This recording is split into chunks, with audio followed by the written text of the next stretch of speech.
Hey everyone, this is Derrick Broze. Welcome back for another episode of the Conscious Resistance Live. This is episode 164, and today we're focused on the power, the potential of self-governance, and looking at the situation evolving in Venezuela. First of all, just right away, I want to let you guys know that the Conscious Resistance Live is brought to you by civil.com. That's CIVL.com.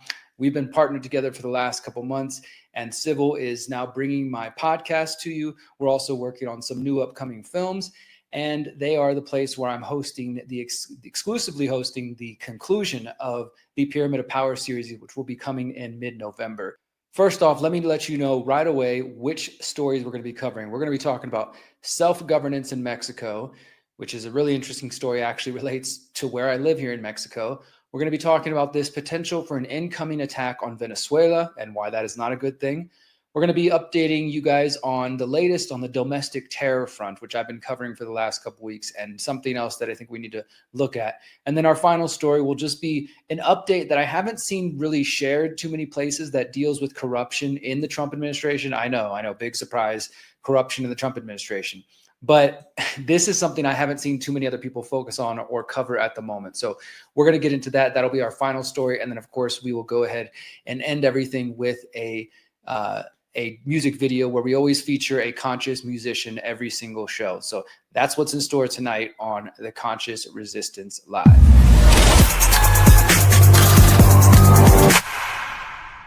All right, so as we get into it, let me go ahead and, of course, remind you guys my website, theconsciousresistance.com, theconsciousresistance.com. Guys, I know I say this every week, but please bookmark the website. Stop depending on social media. I am on social media. Occasionally, you'll hear me say, follow me on social media, but the best place for my content is always going to be theconsciousresistance.com. Not only mine, but articles from our team. We got a new article this week, actually two of them. One is called ICE, the Rogue Agency Terrorizing America's Streets by Don Villa Jr. Then Flock Safety Expands Audio Surveillance, Deepening Its Network of Unlawful Data Collection by Neil Rademacher. Those are two new articles written recently. We also had one a couple weeks back, Religious Liberty is Under Threat in the Land of Free, that I think you will find interesting.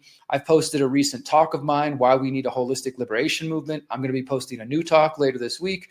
And then, of course, clips from my show. We do this show every Monday, and then throughout the week, I release clips. So if you see the shorter videos, those are clips from the main show. If you ever want to go back and watch the main show, theconsciousresistance.com is the best place to do so. And as I mentioned, I am partnering with Civil, this podcasting network and streaming platform. I'm honestly really, really excited to be partnered with them because it feels good to work with people who understand my value and understand my work and who want to help me boost what I'm doing. So we are not only working on this podcast, but the big thing I want you guys to know about this week is this Wednesday, we are launching this 10-week opt-out challenge. It's going to start Wednesday, October 15th. It's going to be me and John Bush. I go this Wednesday, then John will be the following Wednesday, and then I'll be back on the following Wednesday.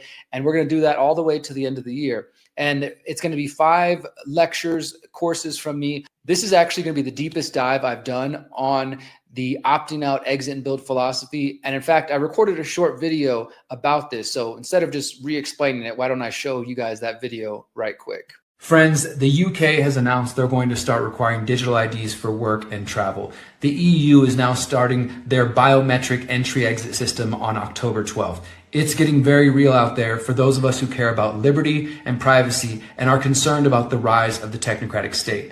That's why I'm partnering with Civil for a 10-week webinar called 10-Week Opt-Out Challenge, where we're going to break down my exit and build strategy over 5 weeks, myself as well as John Bush. We're going to go through exit and build. We're going to go through the importance of thinking ahead, planning ahead when it comes to your money, when it comes to your food, when it comes to things like land, getting off big tech, and so many other topics. And I'm specifically going to address those of you out there who I've heard say, Derrick, I'm an older person. I'm dependent on Social Security. I'm dependent on my pension. I don't know what to do. I see the problems, but I don't know what the solutions are. Over 10 weeks, myself and John Bush are going to focus on so many of these different elements. I'm going to start on October 15th, that's next week, with a 101, what is exit and build, and most importantly, I think, mindset. Because if we don't rethink and rebuild our mindset and get past our negative thoughts and assumptions and limiting beliefs, then there's no way we're going to thrive in the face of this technocracy. But if you want to learn more and you want to learn how to get out of the banking system, unbank yourself, how to get more connected to your local food supply, how to get off the big tech surveillance system, start talking about land and travel restrictions and thinking about your mindset, then you're going to want to sign up for this 10-week opt-out webinar exclusively on the Civil platform. Check the link below or in my bio, depending on where you're watching. Okay, so there it is. There's a little explanation. As I said, I talked about that already. 10-week opt-out challenge. I'll just reiterate a little bit. It's me and John Bush. For those who are watching on screen right now, the QR code that's up in the corner, scan that and it'll take you directly to this landing page.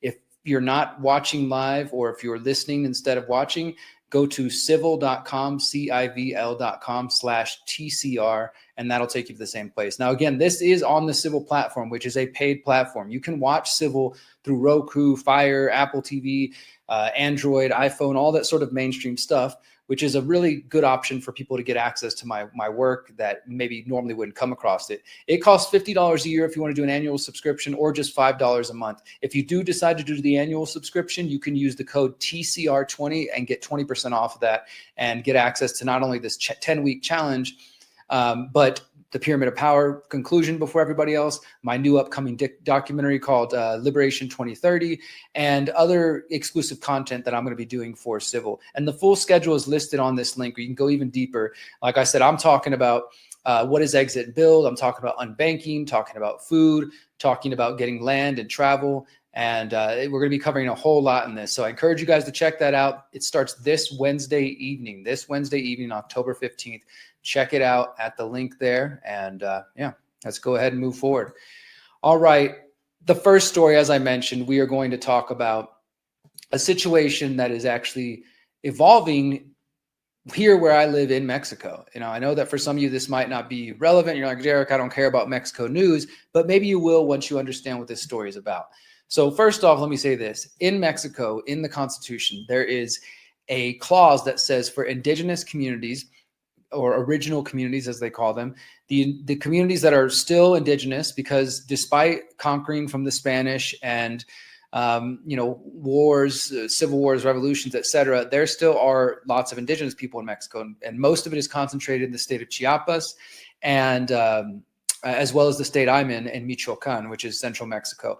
I live in the outskirts of the city of Morelia, and that is the capital of Michoacan. And Michoacan has a number of indigenous communities, including the Purépecha, which are really close by where I'm at. But the most local indigenous group that lives here in Morelia, and specifically in Michoacan, where I'm at, they are called, I want to make sure I don't misstate this real quick. So let me just, I think it's the Pirinda people, and they are, it's them as well as another name. There's two names for them. They've been here for thousands of years, generations, and they actually never submitted to the Aztec. They did apparently form an alliance with the Purépecha people here.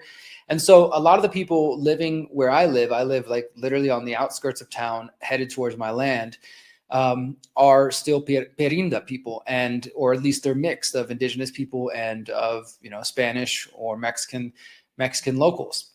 So in the Mexican Constitution, it says that indigenous communities can vote if they choose to become recognized as autonomous regions. This means that they would not be under the state government or the federal government or even the local government. They would be able to form their own government or their own governance models, whatever they choose. And that means they could decide, and they would have to just, take care of their roads, any sort of infrastructure they have.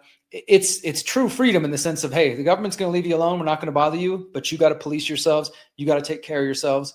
And that comes with a lot of responsibility. This is one thing I don't think so many people in the US and elsewhere, libertarian anarchists, really contemplate or think about. Something I've given a lot of thought to, that true freedom and true liberation, it takes a lot of effort. It takes a lot of work and time and energy. It's not just, okay, I'm free. Well, then now how do you protect yourself? How do you defend yourself? If you're not going to rely on or depend on the government or the cops, which many of us don't do that even as things are. And even here where I'm at locally, a lot of these people, they know that the government's not going to take care of them, whether that means give them resources, provide for them, defend them against the cartels or other criminals. That is another complicated issue here in Mexico, is that when you say you want to be autonomous, well, that means you have to be willing to defend and police your community, whether that means against violent thugs from the government or violent thugs in the form of cartel. And of course, cartel and government are so interlocked that sometimes it's hard to tell the difference, right? But that's a reality that a lot of indigenous communities have faced. And so the Perinda people over here in a town called San Miguel del Monte, they have decided that they wanted to vote on whether or not to become autonomous, become self-governing. And literally I could walk out my house right now and go on a bike ride and I'd be in San Miguel del Monte. So this is literally right here in my neighborhood. They've actually voted yesterday, Sunday, as I'm recording this. Let me go ahead and hit translate real quick so you guys can see this. It says, disinformation campaign denounced in San Miguel del Monte, 3 days of consultation by self-government. Translation is not perfect, obviously, but I'm going to show you a couple others. San Miguel del Monte, denuncio campaña de desinformación.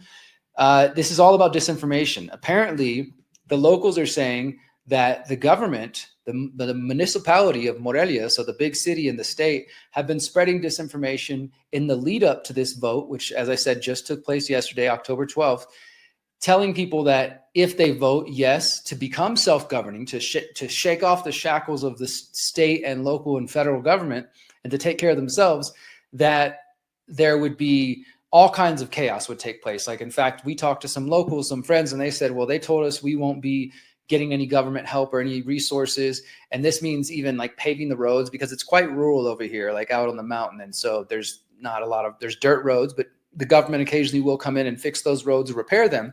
So people were being told, if you vote yes on this, you're going to be completely taking care of yourselves, which is true.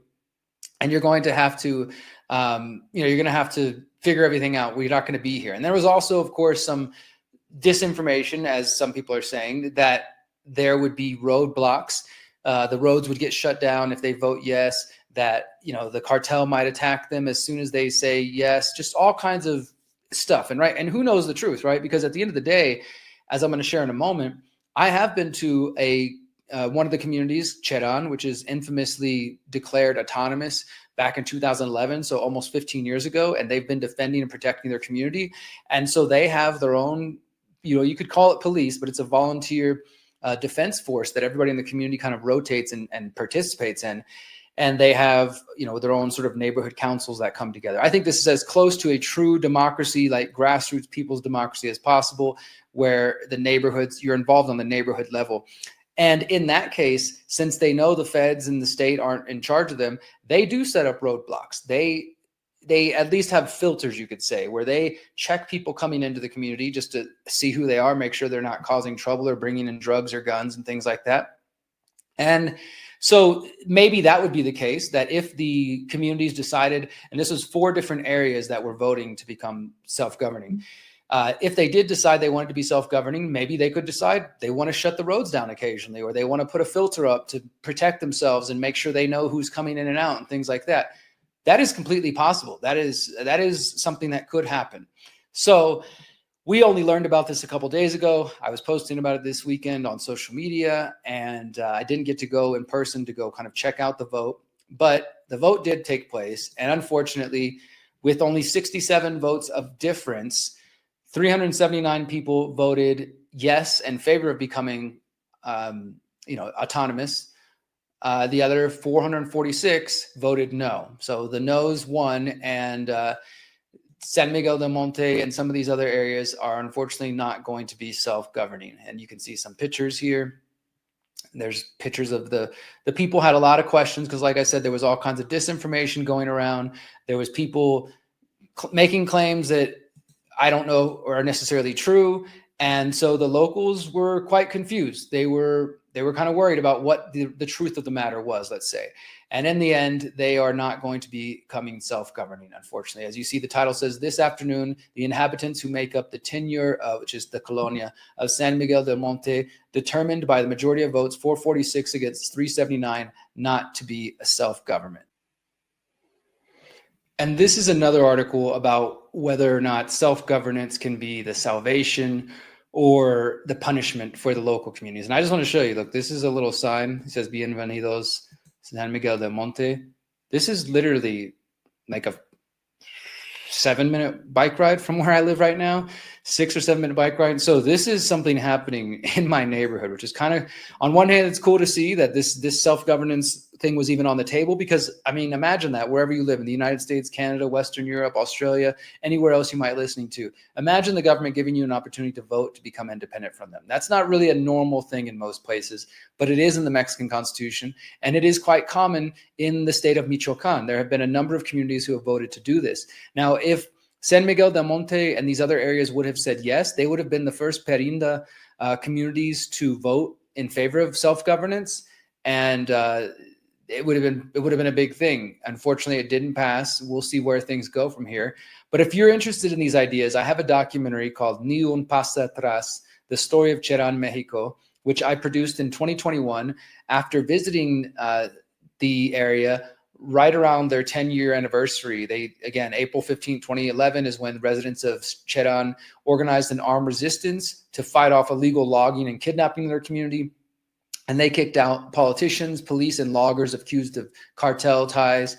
And they eventually organized, and they were given the ability to become self-governing. Now, that's not without its challenges, of course, but that was 15 years ago. And here's the people of Cheran, you can see.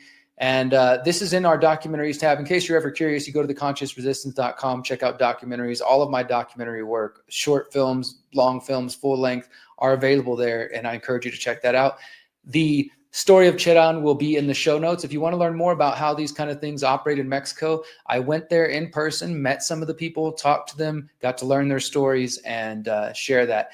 And I think that, to me, the lesson that the reason I'm bothering sharing this with you, not only because this is where I live and I think it's important, it's something that's interesting to me, is because self-governance is the answer. And I wish that I had been more knowledgeable, more aware of this ahead of time. Not only that, I'm born in Texas. My family's from Mexico 4 generations back, but I'm not exactly the person to just walk into a community and say, hey guys, I'm an anarchist. Let me tell you why this self-governance thing is good. They had their own reasons for believing in it. And obviously some people were convinced that it wasn't a good idea. I wish it had gone the other way, because it would be another beautiful experiment in self-governance. And I mean, realistically, it could have affected the land that we own. It could have affected my neighborhood that I live in positive or negative ways. I really don't know. But that's what I want to reemphasize again, is that true liberty, true freedom, it is something that takes personal responsibility. I think a lot of people out there think they want to be free, but they don't really understand what that even means in the first place. What does that mean to be a free person of mind, body, and spirit, right? That involves a lot of personal responsibility, taking responsibility for your actions, for your choices, et cetera, et cetera, et cetera.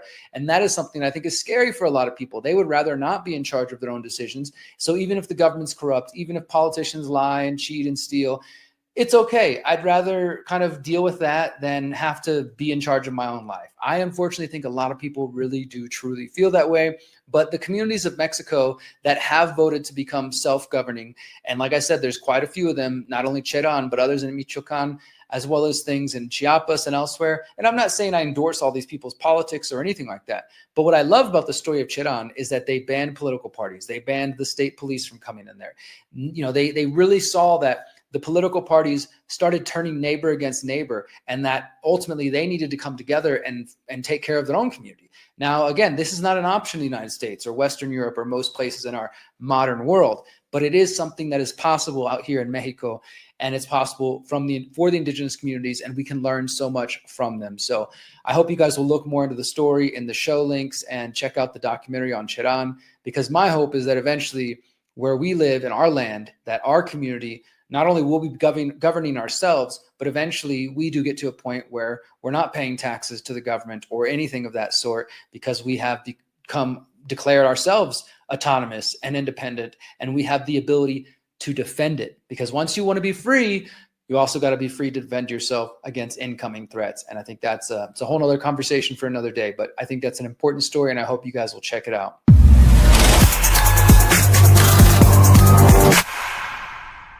Well, Donald Trump and his peacemakers, who are out there right now bragging about the Israeli deal and all the wonderful things they're doing over there, which, as I talked about last week, is a technocratic so-called peace plan. It's not going to be the Palestinians, involved in manifesting their own destiny and governing themselves, like what I was just talking about in Mexico. It's going to be organized by a technocratic peace committee with this Orwellian speak.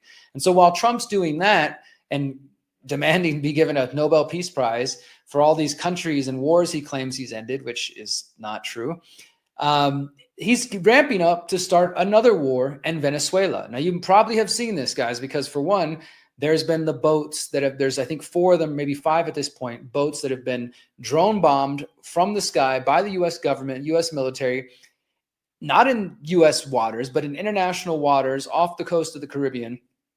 And this to me is just, it's insane. It's insane, but it's not surprising because this is just a remix, a bringing back of everything we saw post 9/11, where Obama, under he was the drone king. I call Trump the drone emperor because he dropped more drone bombs than Obama did in 1 year of his first term, and continues to do so. He also got rid of the requirement that says that the government has to report how many drones bombs they drop. So we really don't know anymore at this point how many Trump has dropped, how much Biden dropped, and we won't know about how many any future president drops because of Trump's actions.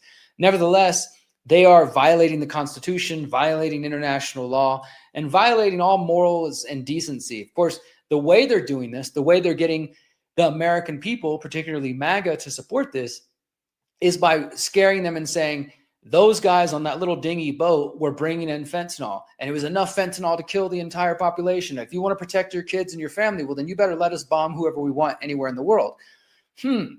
Where have I heard this before? We were told, if you want to be safe from terrorists, Al-Qaeda, even people who had nothing to do with 9/11, we need to be free to drone bomb them and kill them in any country in the world. And just think about the hubris and the just insanity of that the U.S. officials believe they own the world. They feel so confident. And I guess it's because we got weapons of mass destruction and, we can bully everybody around. And of course, the dollar is based around, the global economy is based around the dollar. So the United States has a lot of leverage to bully other countries, and most of them comply. And so the U.S. says, we can chase terrorists anywhere in the world. We don't care about if we have to violate your sovereignty, your so-called borders. If we see a terrorist, or now a drug dealer, a cartel member, a gang member, we're going to come get them in your country. Constitution be damned, law be damned, international law be damned, because we get to do whatever the hell we want. And that's just the same continuation of these policies. So the Trump administration has been ramping up this propaganda, telling people the Venezuelan government, particularly President Maduro over there, is involved in the cartels. And they have these claims about this cartel, the son, I can't remember the full name, we'll pull it up in a moment, claiming that the cartel has ties to the president of Venezuela and that he is actively funding drug cartels and drugs being brought into the United States as a way to destabilize the country. The Trump administration has supplied no evidence of this, literally zero evidence to back up their claim, as well as, by the way, zero evidence for any of these boat bombings. They haven't provided anybody like any evidence. Oh, this is who was on the boat. We have them. They're linked to this cartel. They're linked to these drug crimes. It's just, trust me, bro. Trust me, bro. I promise you, there was cartel members and gang members and killers on those boats. Who cares about the Constitution? Just let us bomb whoever we want. So the propaganda has been ramping up where they're saying Maduro is directly sending these boats to the United States. He's trying to infect the youth with fentanyl. And this is, the war drums are starting to beat now. So I want to go over a couple of articles here and we're going to dive into this. Again, you're watching the Conscious Resistance Live. My name is Derrick Broze. Everyone, this show is brought to you by Civil.com. From weapons of mass destruction to narco states, how the U.S. sells wars the intelligence doesn't support. This is from a few weeks back from Alan McLeod, who's a great writer and journalist over at Mint Press News. I'm not going to read you the entire thing, but as you can tell from the title, what he's talking about is how from weapons of mass destruction, you guys remember that, post 9/11, they used weapons of mass destruction. They've done everything they could, the U.S. government, the U.S. military, to lie to the people, to claim that there's a reason we need to go to war. Well, they bombed us for 9/11. Gaddafi has... he's killing people. He has his own gold currency. He doesn't have a central bank. Pay no attention to that. Saddam Hussein is the butcher of Iraq. Like we need to go after these people. Like no matter what, they're going to find a reason, some excuse to tell people, give us the authority to go over there And in fact, they just take the authority, but really they just want the American people to back down and do nothing. But the article says here, the Trump administration is once again setting its sight on Venezuela. In recent weeks, President Trump deployed additional naval, air assets to the Caribbean, including 7 warships, a submarine, and an amphibious assault ship designed for maritime invasions. A squadron of advanced F-35 fighter jets has also been relocated to Puerto Rico, bringing them within striking distance of Caracas. In total, around 4,500 personnel, including 2,500 combat-ready Marines, have been repositioned to this area. In what could be an opening salvo of a major war, the military has already begun to flex its muscles. In September, it destroyed a small Venezuelan vessels. We talked about this, carrying out attacks on boats. Trump celebrated his action in a post on Truth Social, claiming that the boat was carrying illicit drugs to the United States. And again, as I said, Trump claimed that the narco-terrorists were, quote, operating under the control of Venezuelan President Nicolas Maduro, and that he is responsible for mass murder, drug trafficking, sex trafficking, acts of violence across the United States. Now, look, I'm not a defender of Nicolas Maduro, so don't take this and say like, oh, just like you're an Assad apologist, you're a Maduro apologist. No, I'm not. I don't trust any president of any government. I'm sure there's a few who have done occasionally a good thing, but for the most part, they're politicians who believe they have the authority to rule over other people's lives. Those aren't the kind of people I endorse or I support. And what I'm showing you on screen for those who are watching is one of the drone bombings. You can see this boat, boom, big explosion, whole thing's on fire. If anybody survived the initial hit, they surely burned up in the fire. And so Trump is doing this, and Alan McLeod in this article is just talking about how it's been building up, it's been ramping up. Now we get to this section, claims versus evidence. The Trump administration's extraordinary claims about Maduro and Venezuela have convinced few experts. Professor Julia Buxton of Liverpool John Moores University, a specialist in both global drug policy and Venezuelan politics, told Mint Press News, quote, the claim that Venezuela is a major drugs producer has been an ongoing theme of the U.S. campaign against Venezuela dating back to the early 2000s. This kind of anti-drug messaging is really common in U.S. foreign policy and strategy for at least 100 years. What we have got here is essentially just recycled Ronald Reagan talking points. It is unsubstantiated and absurd, and it is really not backed by any official data. The data does indeed jar widely with the Trump administration's accusations. The UN Office on Drugs, Crimes, and World Drug Report in 2025 says that cocaine is primarily produced in Colombia, Peru, and Bolivia, and transported via ports in Ecuador to the United States. Venezuela is not mentioned at all in this UN 2025 report, which catalogs producers, consumers, suppliers, and supply lines of drugs. Now, look, I'm not trying to say the UN is the ultimate source. I know he uses it here. It's one source. And I'm also not trying to say that no drugs have ever left Venezuela for the United States. I'm sure some have. But is it this mass producer of drugs that the United States is being told? Not by any means, guys. Not by any stretch of the imagination. The USDA's own 2025 National Drug Threat Assessment essentially agrees with the UN. This 90-page document only mentions Venezuela in 2 paragraphs on a single page. It says the section on Tren de Aragua, which is allegedly the gang that is infiltrating the United States via Venezuela. It doesn't attempt to link them to the Venezuelan government. In fact, a declassified U.S. National Council report from April 2025 concedes that the Maduro regime probably does not have a policy of cooperating with Tren de Aragua and is not directing TDA movement to and operations in the United States. The intelligence community bases this judgment on Venezuelan law enforcement actions, demonstrating the regime treats TDA as a threat. Because that's been the other big thing, is Trump is saying Maduro is sending in these violent criminals, Tren de Aragua, which is a real gang and is a violent, crazy gang that should be dealt with. But the evidence linking them to Maduro and the Venezuelan government is either non-existent or very, very, very controversial and not widely accepted. The report goes on to note, and again, this is the U.S. National Council report, Intelligence Council from April 2025, says that the Venezuelan intelligence, military, and police services have, quote, been engaged in armed confrontations with the gang, and that it has, quote, not observed the regime directing TDA, including to push migrants to the U.S., which probably would require extensive redacted coordination. I imagine that means coordination with the president or somebody else, who knows? FBI analysts agree with the above assessment, the document concludes. So the National Intelligence Council, an official government body, serves to deliver data gathered by intelligence services to lawmakers and the private sector. And so you've got the National Intelligence Council of the U.S., you've got the US DEA, and you've got a UN report all saying that this so-called evidence that Trump is providing is really not adding up. And then he goes further in here on the U.S. history, drug policy history, and of messing with South America. It's worth reading, guys. It goes deeper. But the point here is that Venezuela is back in the crosshairs. This is what I think we're leading towards. I'm going to show you a couple more stories here in a moment. I think this is where it's going for, is that Trump wants to get in Venezuela, and he's wanted to for a long time. The U.S.'s intentions for Venezuela appear even more dubious given its quarter-century long history of regime change attempts against the government. The election of socialist, anti-imperialist President Hugo Chavez in 1998 immediately put Venezuela on Washington's radar, and the U.S. soon began preparing a coup d'etat against him. Right-wing leaders were flown back and forth from Caracas to Washington, D.C. for meetings with top American officials. The U.S., through NED and USAID, began funding anti-Chavez forces who would spearhead an April 2002 coup. On the day of the coup, U.S. Ambassador Charles Shapiro was present at the coup headquarters, and an American warship entered Venezuelan waters. The Bush administration immediately recognized the right-wing government, only for it to fall to a counterinsurrection 2 days later. And he's also going to talk about here in a moment about Juan Guaido, which was during the first Trump administration, was the puppet leader that they tried to install in Venezuela, which didn't succeed. And, here we go. Throughout the period, the Trump administration instructed the Venezuelan opposition to boycott elections, preferring to attempt to unseat Maduro through force. In 2019, it supported a bizarre attempt by Juan Guaido, a relatively unknown leader of a smaller far-right party, to declare himself the true president of Venezuela on a technicality.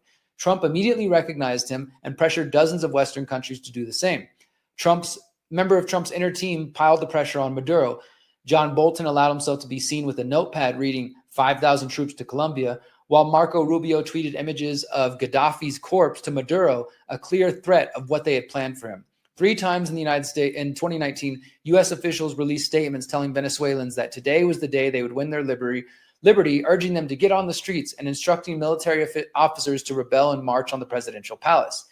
However, most Venezuelans rejected this, and Juan Guaido was unable to go anywhere in the country without being yelled at and even attacked. And so they tried to basically install their puppet and say, hey, this is the new president of Venezuela. It didn't go anywhere, thankfully. So for those who don't have that historical context, that's all we're seeing. So when you're seeing this stuff about we're stopping fentanyl coming into the United States, or we're stopping gang members, what you're really witnessing is a buildup of a conflict that has been going on for decades, but particularly has been going on since at least 2019 with Donald Trump trying to install this puppet. And so let's go to this other piece here, because this is the other thing you're going to start seeing.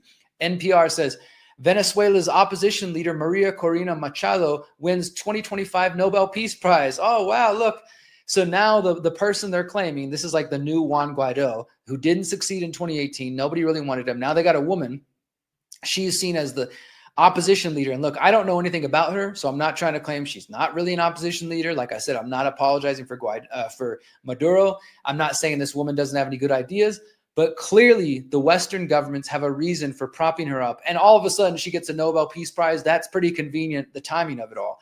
Venezuelan opposition leader Maria Corina Machado has won this year's Nobel Peace Prize for her, quote, struggle to achieve a just and peaceful transition from dictatorship to democracy. The announcement of Machado as winner of the prestigious award came as a surprise after intense speculation that Trump could be a wild card after negotiating a Gaza ceasefire this week. But the Norwegian Nobel Committee said on Friday that her tireless work promoting the democratic rights for the Venezuelan people was, quote, one of the most extraordinary examples of civilian courage in Latin America in recent times. She's been barred from running for president. She apparently lives in hiding. And she keeps the flame of democracy burning amidst the growing darkness, even while the president's brutal authoritarian Venezuelan control continues. In the video of her receiving the news posted to the Nobel Prize website and social media, she expresses shock at winning. Let's just play a little bit of this video. It's a 4-minute video. We don't need to play the whole thing. Let's go ahead and skip through it. They're calling her. They're going to show video of her in hiding. Maybe they're just going to show audio. They don't actually show her. But she says, oh my God, I have no words. I'm just one person. I certainly do not deserve this. This is an achievement of the whole society. So she's 58 years old. She's been one of the staunchest critics of Maduro's United Socialist Party of Venezuela, which came to power in the 90s under former President Hugo Chavez. Maduro succeeded Chavez in 2013. She's an industrial engineer by profession, former legislator in the Venezuelan National Assembly. She's been shot at, targeted by federal prosecutors, and she hoped to be a candidate in presidential elections in July 2024, but she was banned from running, and instead she backed a different party. So they claim that Maduro had won a third term with 50% of the vote, but of course people are saying it's been rigged. And look, I'm not saying it's not rigged. Just I feel like I got to keep saying this because somebody's going to say, Derrick, you don't know what it's like in Venezuela. Maduro is a violent criminal. He is, and he's not a good guy, and I'm not defending him. But if you think that this woman, Maria Corina Machado, is going to do something different, even if she has the best of intentions, she's not going to get in power without some support and backing from the U.S. and Western Empire. Here she is talking to some Venezuelan soldiers. So, excuse me, she's a right-wing politician considered to be Venezuela's Iron Lady who favors privatizing the state oil company, free market policies, and supports international efforts to isolate and pressure the Venezuelan government. She has been supported by Secretary of State Marco Rubio. Well, that's a great endorsement. We know that he's a puppet of Israel, and he'll do whatever he's told. Following the announcement of her win, she praised President Trump. I dedicate this prize to the suffering people of Venezuela and to President Trump for his decisive support of our cause. There you go. I mean, if that's not calling for the U.S. to come in and help out, I don't know what is. I'm sure it will get more explicit, but I'm just sharing this, guys, because you have to look at the history of the U.S. trying to intervene in Venezuela and trying to install puppets like Juan Guaido. Well, now the newest opposition leader, she just won a Nobel Prize. That's going to bring a lot of attention to her. Here she is tweeting, the recognition of the struggle of all Venezuelans is a boost to conclude our task, to conquer freedom. We are on the threshold of victory, and today, more than ever, we count on President Trump, the people of the United States, the people of Latin America, and the democratic nations to achieve freedom and democracy. I dedicate this prize to the suffering people of Venezuela and to President Trump for his decisive support for our cause. So I wouldn't be surprised, guys. They've got, as the report from Alan McLeod was talking about, the U.S. has been putting boats and F-35 fighters nearby Venezuela, like they're preparing for something. And so while everybody's celebrating this peace plan in Gaza, Trump's got more plans for Venezuela. And I just want to show you this. This will be linked in the show notes. These are just a few of the reports I did starting back in February 2019. What you need to know about the coup in Venezuela.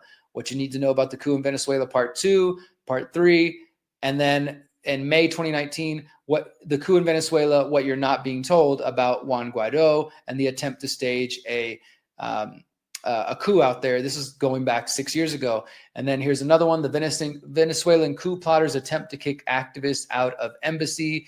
That's just kind of a backstory. And then even this one, this was during April 2020 in COVID as it was going on. Donald Trump uses COVID-19 panic to expand drug war and to attack Venezuela. And I encourage you to look that up because there was some bills and measures that were passed really early on during COVID, which did exactly that. And that report I have right here, it details that, how Trump was kind of already setting the stage for that. So the other thing I want to say, here's a tweet I put out yesterday. The power Trump is using to drone bomb alleged cartel members and drug dealers in international waters was first established by Republican President George W. Bush and then continued by Democratic President Barack Obama. This is one of the many ways that the parties pass the baton of tyranny back and forth. This is what I call it, the baton of tyranny. It just goes back and forth and back and forth, and it will continue to do so until the people stop believing in this false left-right paradigm, which continues to enslave us. That doesn't mean there are no differences between liberals and conservatives or even Democrats and Republicans, but at the end of the day, those corporate parties work together on war, on surveillance, on Zionism, and on so many other issues. They're not actually there for you. There might be a couple of people here speckled in there to give you hope in the system, but that system cannot save you and it will not save you. They're going to continue to play the left-right paradigm. Trump's going to advance the agenda down the field, and he's going to pass the baton back to the Democrats as they elect AOC or Gavin Newsom or somebody else. And then it'll continue and continue, and people keep bickering. But what will continue? War, violence, death, theft, over and over and over again until we realize that the two-party system is not the answer, my friends. All right, I want to give you one more reminder, guys. This Wednesday, the 15th, 10-week opt-out challenge. It begins exclusively on Civil. What's going to be cool about this is it's going to be 90 minutes. So I'm going to be doing an hour presentation for each area: exit and build 101, mindset, how to get unbanked, big tech exit plan, how to get connected to your food supply, buying land, travel restrictions.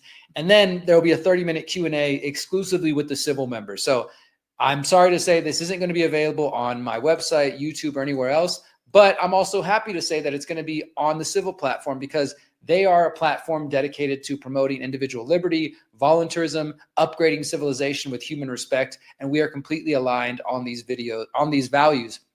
So if you sign up for Civil, either monthly or annually, you can get access to this. I encourage you to do so, guys. It can be just $5 a month. $5 a month if you want. You get access to all their documentaries, all their other content. You can watch the entire Pyramid of Power series. You can see exclusive interviews I haven't released anywhere else. You can see my upcoming new documentaries, and you get access to this full 10-week challenge by myself and John Bush. I don't know, guys. It seems like an incredible deal. You get to support them. You support me, and they will see that working with me is worth their time and their energy. And so I hope you guys will do so, and find out more about that at the link below, civil.com. Here, let me go and put it on the screen again right there for those who got the ability to scan a QR code. Go ahead and scan that QR code, and you can learn more about the 10-week challenge on the Civil platform. All right, guys, before we go on to our final two stories, I want to remind you as well that the People's Reset 2026 is coming up in just, October 13th. So you got November, December, January. It starts January 28th. You got 3.5 months, guys. Come down to Mexico. Come out here. Get out of the winter wherever you're at. Experience what it's like to be in Morelia, this beautiful, historical, cultural city. Connect with 500 other like-minded, freedom-minded people who are focused on solutions in the areas of health, permaculture, building parallel systems, homeschooling. We're going to have family and kids activities. There's going to be multiple concerts. We're going to be doing a conscious speed dating. We have people in the age ranges we get are from like babies a couple months old up to couples in their 80s and everything in between. So you got people in their 20s, 30s, 40s, 50s, 60s, and so on. It is a multi-generational, completely solutions-focused event, and I'm so honored and proud to be a part of it. Check out this quick promo, and we'll be right back. Our power is in our voice. Our power is in our thoughts. Our power is in our actions. Our power, it's already innate in who we are. We are the earth. We are the sky. We are the trees. We are our ancestors. We are the future generations. We are all that is.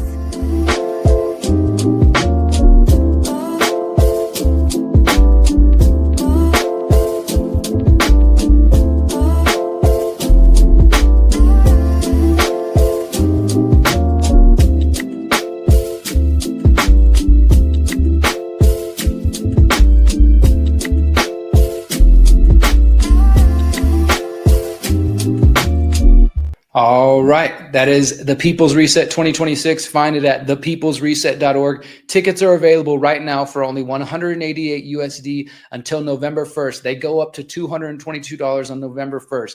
So all you got to do is buy your ticket, find you a flight, connect with people on the Telegram group who are coming. If you're looking for solutions, friends, especially with everything going on, digital IDs, biometrics, which is the whole reason we're doing that 10-week challenge, then you're going to want to be at the People's Reset, guys. I promise you it will be worth your time and your energy. So the next story, we're going to pick up on our continuing look at the rise of the focus of domestic terrorism. Now, a couple of weeks ago, I showed you the executive order. Let's go ahead and pull it up. The executive order from the Trump administration about Antifa.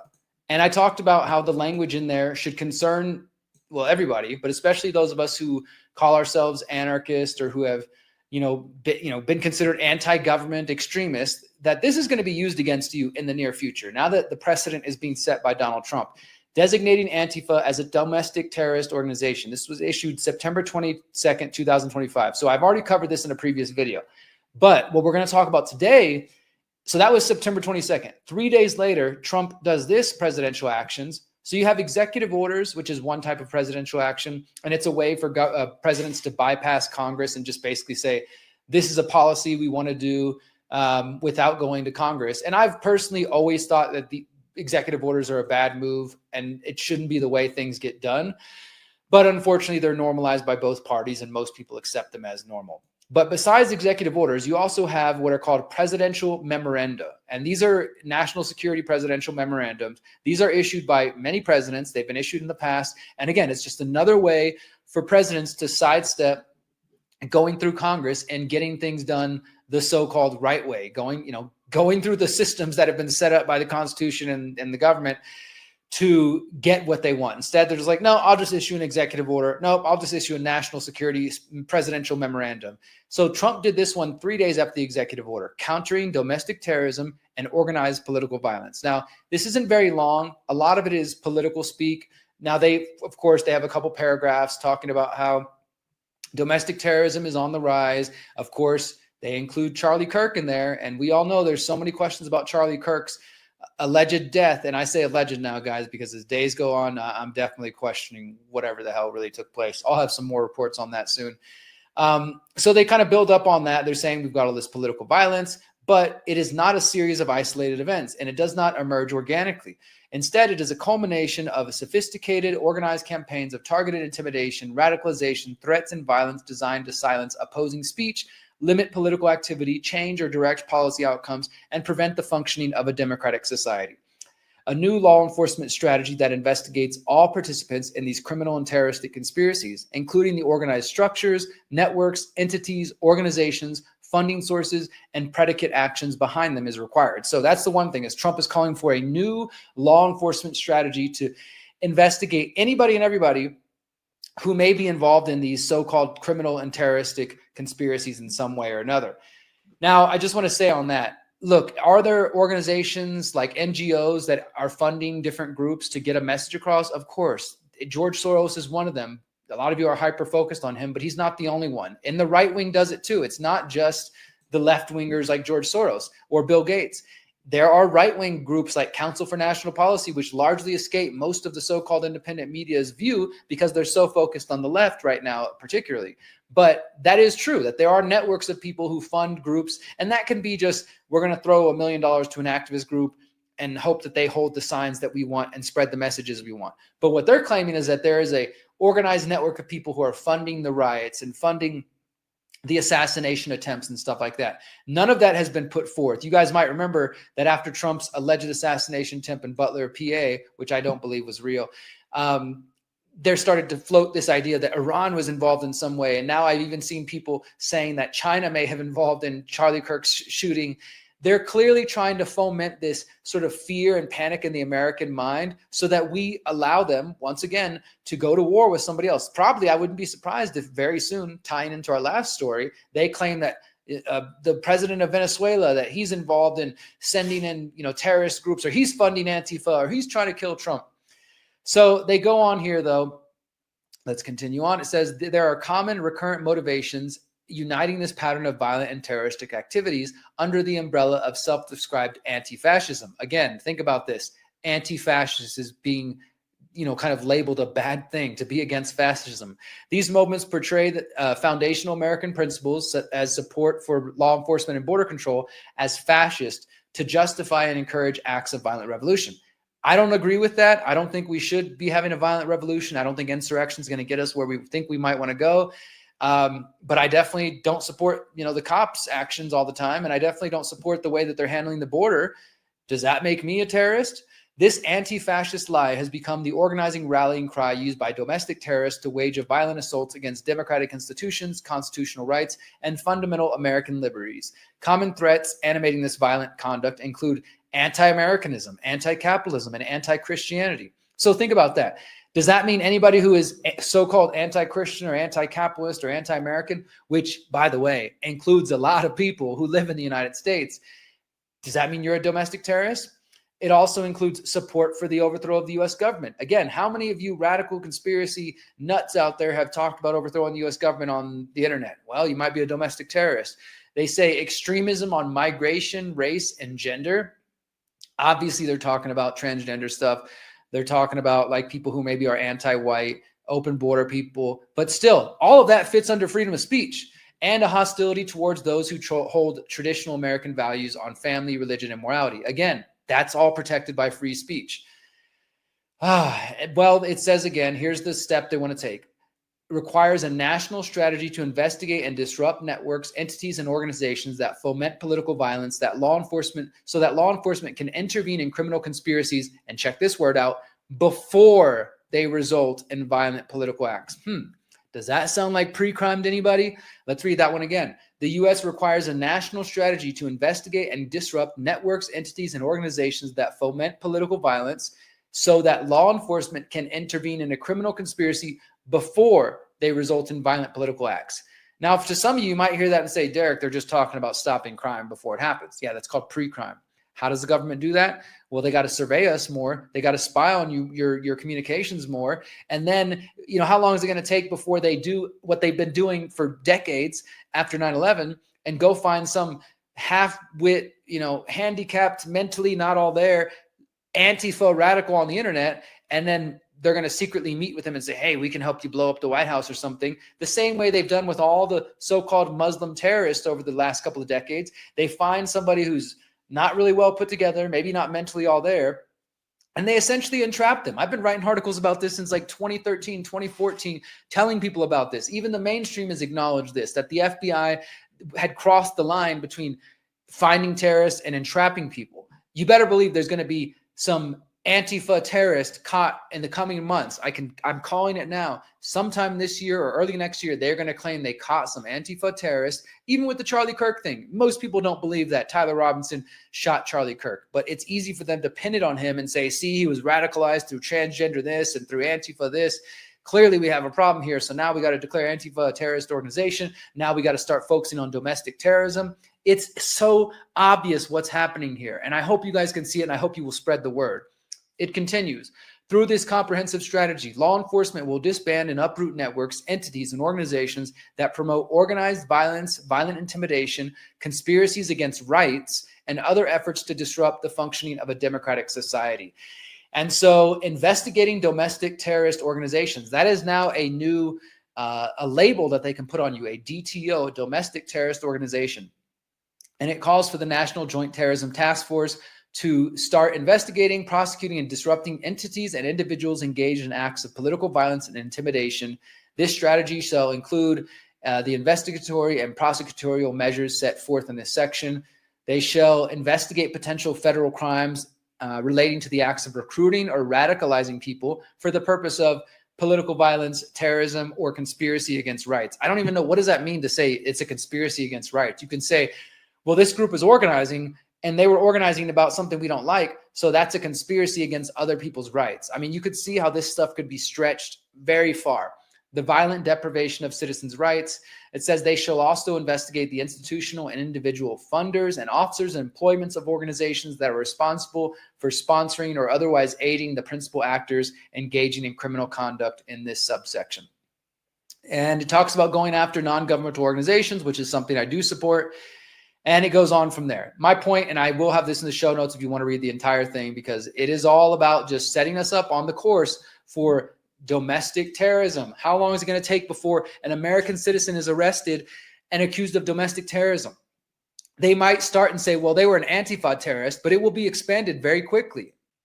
You better believe it. It will be exploited very quickly. Now, let me show you one other story that doesn't have to do with Antifa, which is why it's interesting, because it's not really getting a lot of attention. It is about somebody who appears to be a terrorist, an alleged terrorist. And again, whether or not you believe this, I would be skeptical of it. But this story hasn't gotten a lot of attention, and that's what I think is curious overall. Anti-Supreme Court manifesto found on man with 200 explosives in the Capitol. This happened like 5 days ago. I didn't hear about it till just a couple days ago. It seems like nobody's talking about it. Last Sunday, a man was arrested with hundreds of explosives outside a church shortly before an annual mass marking the start of the Supreme Court's new term. Luis Jerry, 41, was taken into custody outside of the Cathedral of St. Matthew the Apostle in Washington, D.C., after setting a tent on the steps of the church as police were attempting to clear the area ahead of the church's annual Red Mass, which is a traditional service for judges, lawyers, and others in the legal profession that is held on the Sunday before the Supreme Court begins a new term.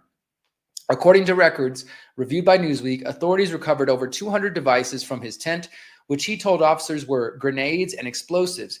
They also found a manifesto that revealed significant animosity towards members of the Supreme Court, the Catholic Church, and Jews, because I read about this a couple other places. They don't say Jews there, but he definitely was talking about Jews. So that's kind of what is weird. It's like, is this a left-wing radical or right-wing radical? A lot of people are against Zionists, but it's typically more of a right-wing thing to be against Jews. And of course, Newsweek reminds us this incident comes at a time of heightened concern about political violence. It's all being manufactured, my friends. Threats against federal judges have also risen in significantly in recent years. On Friday, a person who attempted to assassinate Supreme Court Justice Brett Kavanaugh was sentenced to 8 years in prison. And this red mass, which again takes place before the Supreme Court comes back, is an annual thing, and it's a big thing. Police said that this man had a New Jersey's driver's license in his possession. Few details were provided about the man. The Daily Wire reported that he is from Vineland, New Jersey, but has been living in a hotel in Mesa, Arizona for several years. He was convicted of indecent exposure in Arizona in 2021, spent time in state prison from August 2022 to May 2023. According to the police report filed on Sunday, the police had been clearing the block ahead of that when an officer noticed him, and they said, "You need to move your tent." He said, "You might want to stay back and call the federales. I have explosives." The affidavit, David said the officer notified a bomb technician with the Metro Police Department in D.C.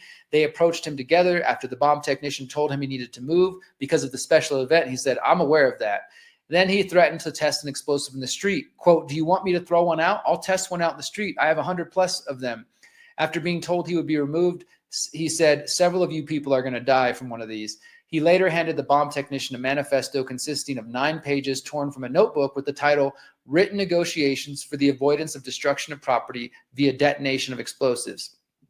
A review of the manifesto revealed his significant animosity towards the Catholic Church, members of the Jewish faith, members of the Supreme Court, and ICE facilities. So maybe he was left-wing, speaking against ICE. I don't know. They don't really mention his politics other than that.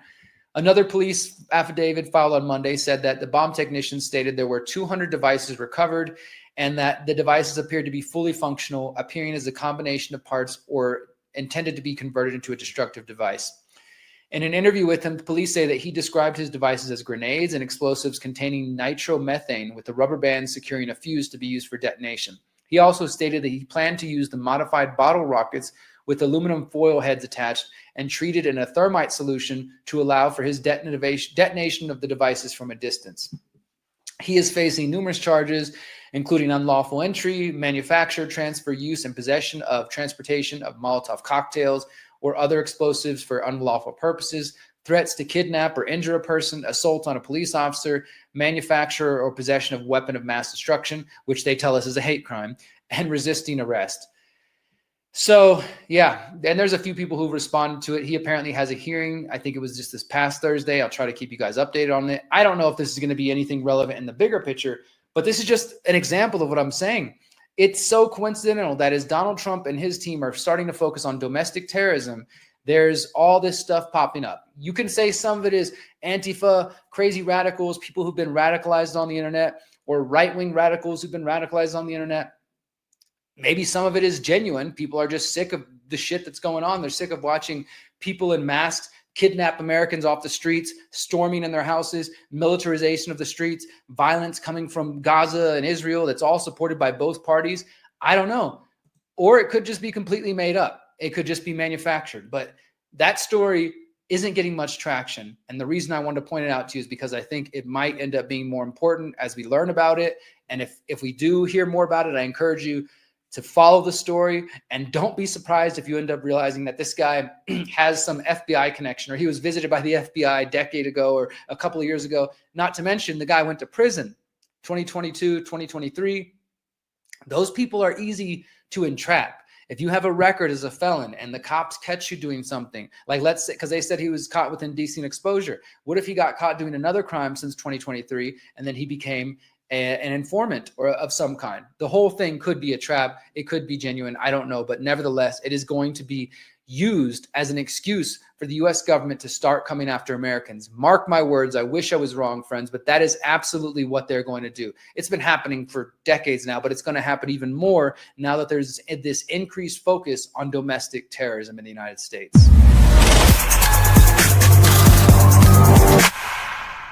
Our final story of the night is about Tom Homan.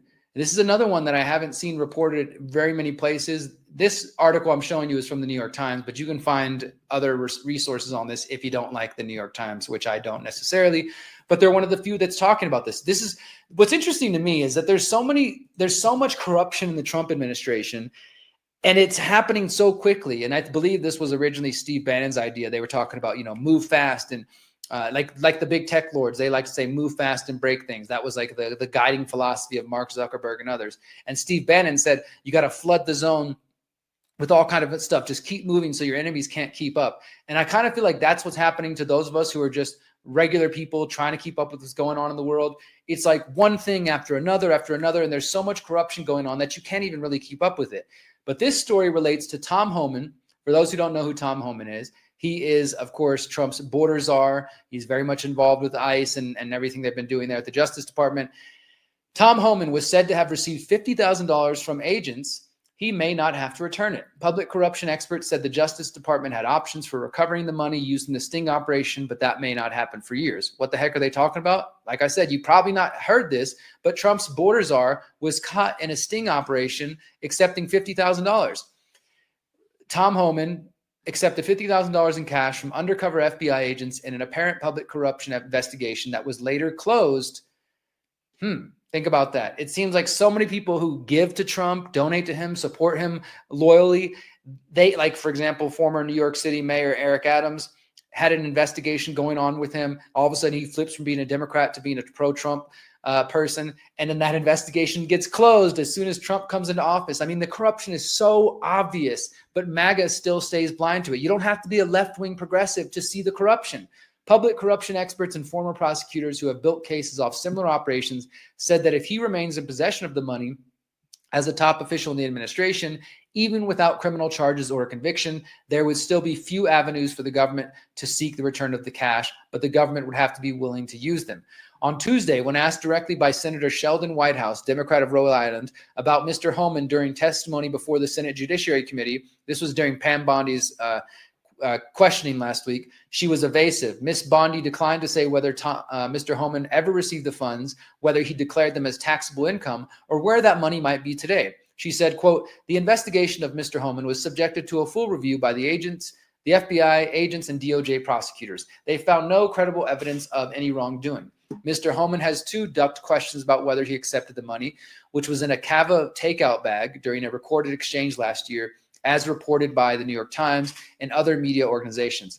During an interview on Fox News, he said he has done nothing wrong. The public corruption investigation that agents reportedly started against him never developed. He says, look, I did nothing criminal. I did nothing illegal. A Department of Homeland Security spokesman did not respond to questions about whether he accepted the money, still had it in his possession, or would be willing to return it to the government. Justice Department regulations detail strict requirements on how funds and sting operations, sometimes referred to as buy money, can be used. By law, such money is considered government property, and department rules demand clear accounting of how much of it is withdrawn from and returned to government accounts after an investigation runs its course. They interview this former federal prosecutor who says that the operation involving Mr. Homan appeared to have unfolded, the way it appeared to have unfolded made it particularly unlikely that any money could be easily retrieved later. While civil forfeiture law generally requires the government to track and recover the same cash it originally delivered to a target, the prospect of doing so wanes when cash is not recovered immediately. He says, quote, the government can get a seizure warrant and get it back under any number of theories. It could be it was represented to be criminal proceeds. It was government money that he had no right to keep and is therefore stealing government if he keeps it. But the problem is you can't do that if you don't know where the money is. What happened to it?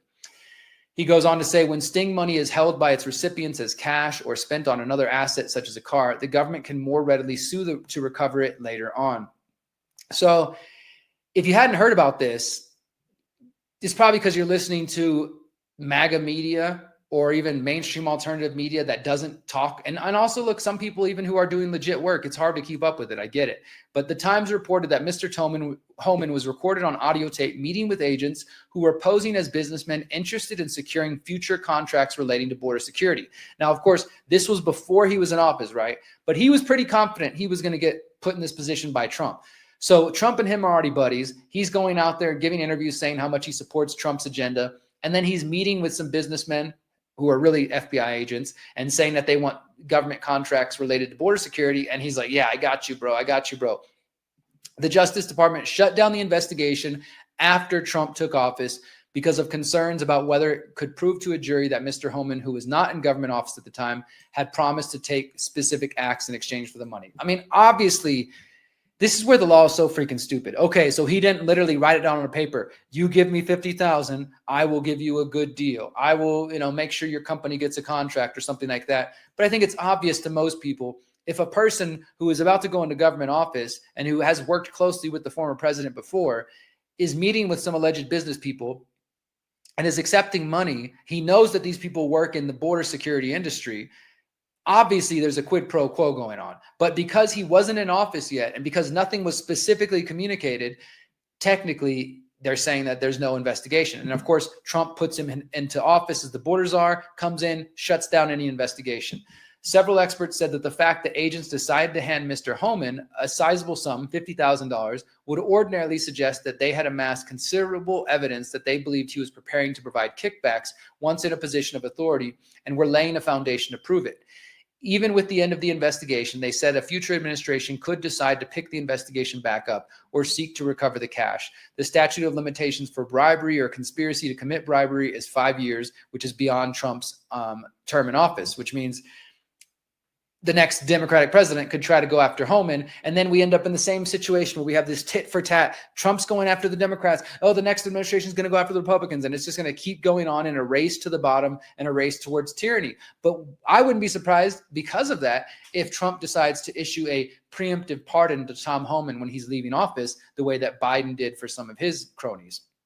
But in cases where there is no conviction or even arrest, the Justice Department may be more inclined to write it off, its losses, and let the money go. The fact that Mr. Homan is now a senior official in the administration complicates the calculus considerably. So just another case, like the dude's getting recorded, secretly recorded, meeting with some FBI agents he thinks are business people, and they claim they have some evidence against him. It appears like there's going to be an investigation. Something's going to happen. Then Trump gets into office, and wouldn't you know it, he doesn't investigate his buddy. And instead, he ends the investigation. Surprise, surprise. This is what I mean, that like the corruption is just so blatant these days that you can't even be surprised, much less try to keep up with it, because I mean, what do we expect but these people to be corrupt at this point? I expect Trump to be corrupt. I expect the Democrat Party to be corrupt. I expect every party, every one of them to be corrupt in all their ways, because that's what they do. So I'm not surprised by this, but I just wanted to point it out because it's just, there's so much going on. Gaza, Venezuela, the ICE situation, and people just trying to survive, that you can't keep up with all the corruption. But I hope you guys have enjoyed tonight's show. I want to remind you one more time that the best place to support me, guys, is theconsciousresistance.com/invest. This is where you can find my P.O. box, send me love mail, hate mail, cash in the mail, sign up to support on a monthly basis on Buy Me a Coffee or my Substack, where I put all of my work. You can send me crypto if you want to show love that way as well. And of course, the other way to support me is to sign up for Civil. The best time to sign up for Civil is right now, because you can participate in the 10-week opt-out challenge, which is coming this Wednesday, October 15th, and it'll be going all the way to the end of this year, 2025. It's going to be 10 weeks from myself and John Bush going super deep into opting out. And I think everybody who takes this, especially just for $5 a month or $50 a year, is going to gain a lot of value out of it. And again, if you sign up for an annual subscription for $50 a year, you can use the code TCR20. Let me go ahead and put the QR code back on screen. You can use the code TCR20 and get 20% off your annual subscription. And that means you'll have a subscription for the next year of Civil. You can watch the 10-week challenge whenever you want. You can also be the first people to see the conclusion of the Pyramid of Power in mid-November. And there's going to be future masterclasses and skill shares we're going to be doing. So I hope you guys will sign up there. Again, civil.com/TCR, or scan that QR code, or just check the link in the description down there. All right, guys. Thank you so much to everybody who continues to support my efforts. I've been broadcasting the Conscious Resistance live infrequently since 2013. I've been doing activism for going on 16 years. I try to do everything I can, my friends, to bring you important educational information with a little bit of entertainment thrown in, and doing some analysis that you're not going to find on every other channel. I know I don't have the biggest platform out there on any of the social media networks, but I'm grateful to every single one of you who follow me and who boost my work and share my work with your friends, whether it's my books, How to Opt Out of the Technocratic State, the Conscious Resistance Trilogy, the Holistic Self-Assessment, or people who share the Pyramid of Power, those of you who come to the People's Reset, people who are excited about my memoir, or who just share my videos around, follow me on social media, email me and send me kind messages. I couldn't do this without you guys. And I want to let you know that I'm going to be dedicating my life, my time, my energy, even more than ever these coming months and going into 2026, all the way through 2030 and beyond, not only to highlight what I'm doing in my life as we build on our land, we build the Conscious Agora Eco Village, and to highlight that and show you what is possible,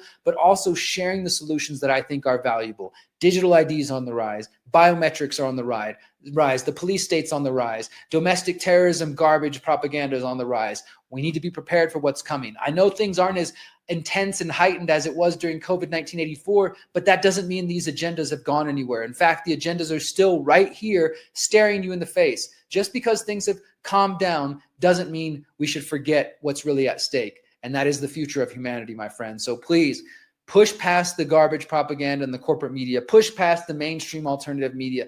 Don't even look at my show as conspiratainment, infotainment.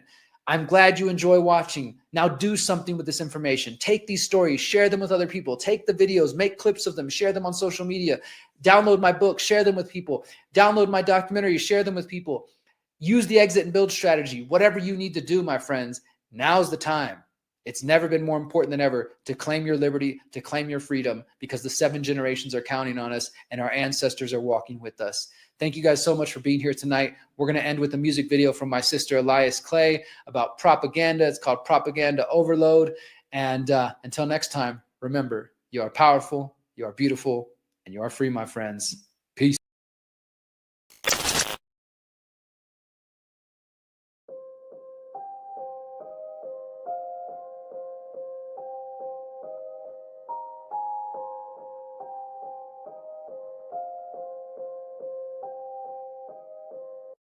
Reporting live from Spaceship Earth to all here and beyond. Transmit a message coming through from 2021.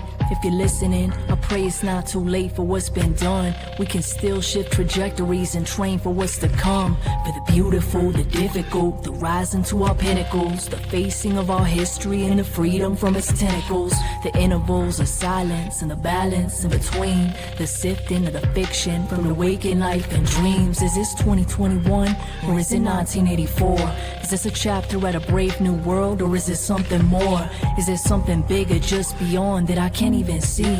Is it triggered by the movements of awakened human beings? Cause we're headed towards a place where every move is tracked and traced. All dissension is erased, all the cameras scan your face. Here society is shaped and no crisis goes to waste. Just the perfect mix of heavy propaganda and isolation. But we're cutting through the signals, reaching through the screens, still throwing wrenches in the gears of the machine, trying to undo the mind control with laser light beams. But the fog is thick and nothing's what it seems.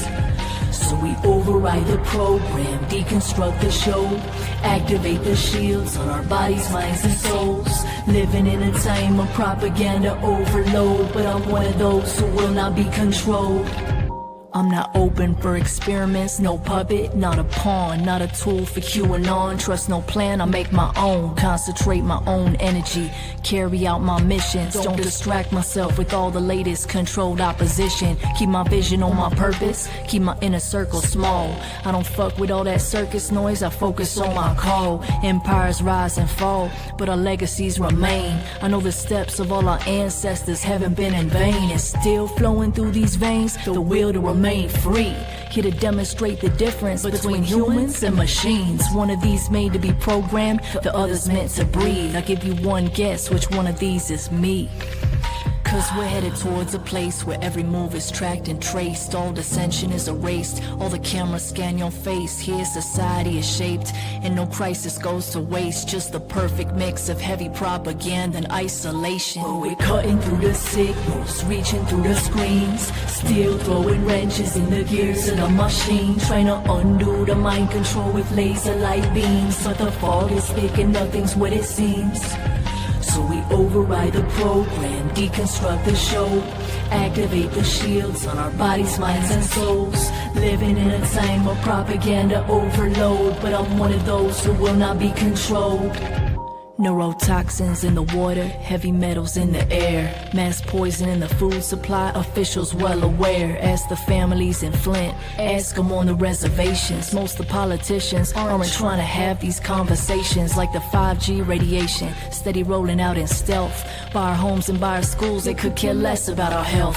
All complicit in compliance, I'm suspicious by default. When whole populations' immune systems face daily assault from the EMFs, GMOs, toxicity overloads, ever-increasing radiation while depleting crucial soils, all the while spreading cancer, years suppressing cures. Now the same institutions want to rest us all assured that their experiments are safe and that the odds are in our favor. Ask yourself if that's a bet you're trying to wager. Not me.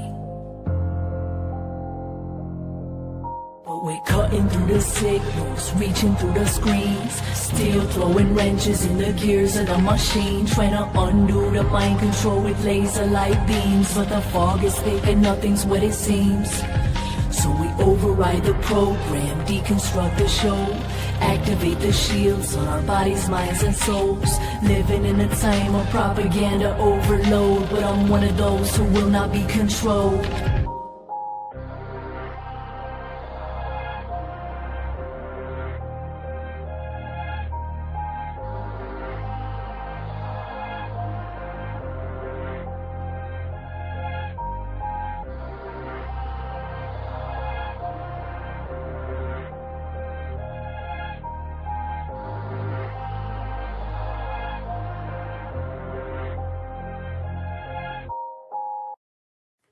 Since 2012, the Conscious Resistance Network has been an independent media organization focused on empowering individuals through education, philosophy, health, and community organizing. We work to create a world where corporate and state power do not rule over the lives of free human beings.